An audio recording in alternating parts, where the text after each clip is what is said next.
ప్రతి సమస్యకు పరిష్కారం ఈగలై ఛానల్. నమస్కారం, ఈగలై ఛానల్కి స్వాగతం. ప్రస్తుతం ఎయిడ్స్ వ్యాధిని పూర్తిగా నివారించుకోవచ్చని, ఎయిడ్స్ వ్యాధికి కనీవిని ఎరుగని అద్భుతమైన చికిత్స అందుబాటులోకి వచ్చిందని ప్రపంచ ఎయిడ్స్ దినోత్సవం సందర్భంగా కంచరపాలెంలో ఉన్న తన హాస్పిటల్లో నిర్వహించిన మీడియా సమావేశంలో పద్మశ్రీ డాక్టర్ కూటికొప్పల సూర్యారావు తెలిపారు. కీర్తిశేషులు కూటికొప్పల గృహలక్ష్మి ఆశీస్సులతో ఆయన ఆధ్వర్యంలో నిర్వహించిన ఈ కార్యక్రమానికి gynaecologist doctor Subhadevi, bone specialist doctor Achyutarao, robotic laparoscopic surgeon doctor Kavitha, gynaecologist doctor Lakshmi, cosmetologist doctor Madhukar, Medicover ఆసుపత్రి సిబ్బంది, కూటికొప్పల ఆసుపత్రి సిబ్బంది, అనేక మంది రోగులు, మహిళలు, వృద్ధులు, వికలాంగులు తదితరులు పాల్గొన్నారు. హాజరైన రోగులకు మెడికవర్ హాస్పిటల్ వారి సహకారంతో బీపీ, షుగర్, ఈసీజీ, స్త్రీల సంబంధిత పరీక్షలు నిర్వహించి ఉచితంగా మందులను పంపిణీ చేయడమే కాకుండా వారికి పౌష్టికాహార కిట్లను అందించారు.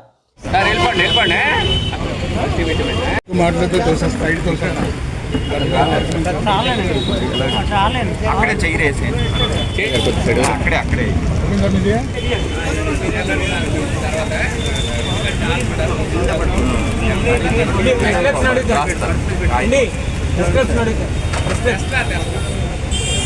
పోషకాహారం ఊళ్ళో ఉద్దేశం ఏంటంటే చాలామంది పేషెంట్లు మందులు పడచాలనుకుంటారు.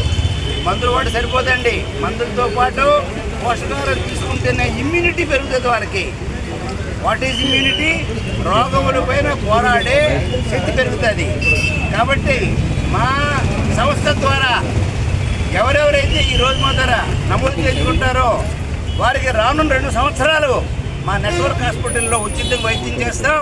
వారికి ఏ జబ్బు ఉన్నారో వచ్చారు, అది షుగరా, బీపీయా, మలేరియా, టైఫాయిడా, ఎందుకంటే ఏ రకం జబ్బు వచ్చినా ఉచితం చేస్తాం. ఇక్కడ చెప్పాను, చూశారు కదా, నరాల వీక్నెస్, కీళ్ళ నొప్పులు, శీల వ్యాధులు, ఉడుకు నొప్పులు, జ్వరము, జలుబు, దగ్గు, నడువు నొప్పి, ఏ రకం ప్రాబ్లం వచ్చినా సరే మేము ఉచితంగా వైద్యం చేయడమే కాకుండా మా నెట్వర్క్ హాస్పిటల్ ద్వారా లక్షల ఖరీదైన ఆపరేషన్ ఉచితంగా చేయిస్తాం. మీలాంటి వాళ్ళు వెళ్ళి సమాజంలో చెప్పాలి, మీరు కూడా ఆరోగ్యంగా ఉండాలి. Okay, right. జనం అర్థం చేసుకోవాలి. డయాబెటీస్ జబ్బు ఉంది, డయాబెటీస్ జబ్బు కనిపెట్టి 100 ఏళ్ళు అయింది. ఇవాళ మరణాలు పెరిగిపోతున్నాయి. వ్యాధి లేకుండా ఆగలేదు కదా. అలాగే స్మాల్ పాక్స్ ఒకప్పుడు ఘోరాతిఘోరంగా మసూచిక వ్యాధి వస్తే ఆ రోగుల్ని ఆకుల మీద పెట్టి అరణ్యాల్లో, లోయల్లో పడేసేవారు. అలాంటి మసూచికం 1978 తర్వాత ఒక కేసు కూడా లేదు. That is the medical wonder. అలాగే హెచ్ఐవి కూడా వ్యాక్సిన్ అతి త్వరలో రాబోతుంది, ఇంజక్షన్లు వచ్చాయి. అలాగే డిఫరెంట్ ప్యాచ్ వచ్చింది. ప్యాచ్ అంటే ఒక మన చిన్న సెల్ ఫోన్లో ఉన్నటువంటి చిప్పు లాంటిది. ఈ చర్మం కిందని దాన్ని ఫిక్స్ చేస్తామండి. వాళ్ళు మరి మందులు వాడక్కర్లా. ఇండియాలో మొదటి రోజుల్లో 5.7 మిలియన్లు పాజిటివ్ కేసులండి. 1986లో మొట్టమొదటి 6 కేసులు భారతదేశంలో కనబడ్డాయి, చెన్నైలో. ఆ రోజు ఉన్నటువంటి పరిస్థితి ఏంటంటే భారతదేశంలో 5.7 మిలియన్లు పాజిటివ్ కేసులు ఉండేవి. ఈవేళ భారతదేశంలో 2.3 మిలియన్లు మాత్రమే ఉన్నాయి. ఆ రోజున కొన్ని వర్గాల్లో 10%, 8% పాజిటివ్ ఉండేది. ఈవేళ భారతదేశంలో లెస్ దాన్ 0.1 అంటే 0.8% శాతం ఎక్కువైంది. ఆంధ్ర రాష్ట్రంలో కూడా ఒకప్పుడు తూర్పుగోదావరి జిల్లాలో 8%, 7% ఉండేది. ఈవేళ ఆంధ్ర రాష్ట్రంలో కూడా 0.6% తగ్గిపోయింది. అంటే గత 3 ఏళ్లుగా చూసుకుంటే వ్యాప్తి తగ్గుతుంది, కానీ మరణాలు పెరుగుతున్నాయి. ఒక లెక్క ప్రకారం ప్రతిరోజు 108 మంది మరణిస్తున్నారు హెచ్ఐవితో. అంటే గంటగా 6 మరణిస్తున్నారు ఎయిడ్స్ వ్యాధితో. కానీ ఆ మరణాలను ఎయిడ్స్ మరణాలు చెప్పడం లేదు వాళ్ళు. న్యూమోనియాని కొందరు, ఆస్తమాని కొందరు, ఎందుకని వివక్ష వల్ల. అలాగే మరికొందరు అయితే ఫిట్స్ వచ్చి చనిపోయారని కొందరు ఇలాగా చెప్తున్నారు. కానీ ప్రతి గంటకి 800 మరణిస్తున్నారు హెచ్ఐవి ఎయిడ్స్ వల్ల. సూర్యారావు గారు ఇక్కడ కండక్ట్ చేస్తున్న హెల్త్ క్యాంప్కి నన్ను ఆహ్వానించడం జరిగింది. నాకు చాలా సంతోషంగా ఉంది. ఎందుకంటే ఈ హెచ్ఐవి రోగం గురించి ఎంతో వర్క్, ఎంతో కష్టపడి ఎంతో మందికి ఉపయోగకరంగా ఉంది. ఆ హెచ్ఐవి వ్యాధి పూర్తిగా నివారణ వారికి కారకులు సూర్యారావు. ఆయన అచీవ్మెంట్స్ అన్ని చూస్తే నాకు చాలా ఆశ్చర్యం వేసింది. నేను చాలా జూనియర్ సార్తో కంపేర్ చేస్తాను. అయితే ఇవాళ ఈ సర్వీస్లో పాల్గొనడానికి నాకు కూడా అవకాశం వచ్చింది. మెడికవర్ తరఫున ఆయనకి ధన్యవాదాలు. మీ పేరమ్మా? లక్ష్మి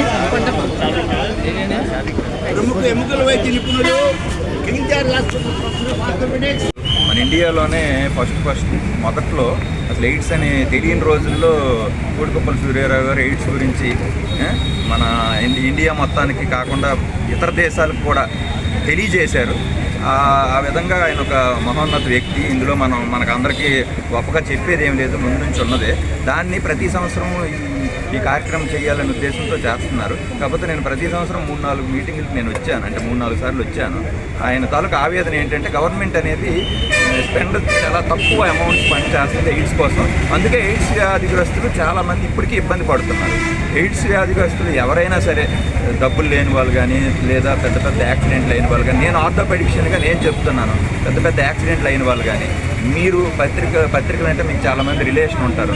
దీని ముఖ్యంగా తెలియజేయాల్సింది ఏంటంటే చాలామంది బాధపడుతూ ఉంటారు. మొన్న ఈ మధ్య నాకు ఒక విలేకరే వచ్చారు, మీకు ఎక్కడ రాజాం నుంచి ఎక్కడి నుంచో. ఆ విలేకరికి యాక్సిడెంట్ అయింది. ఆయనకి ఆపరేషన్ అవ్వాలంటే మామూలుగా అవ్వదు, 2,50,000 అవుతుంది, 3 లక్షలు అవుద్ది అని చెప్పారంట. వెంటనే నా దగ్గరికి ఆయన వచ్చారు.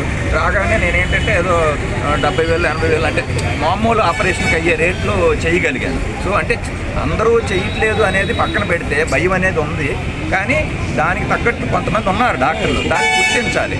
ఐఎమ్ డాక్టర్ కవిత అండి. I'm assistant professor in KGH and I'm a consultant in Sri Venkatamna Hospital. So I'm a laparoscopic and robotic surgeon.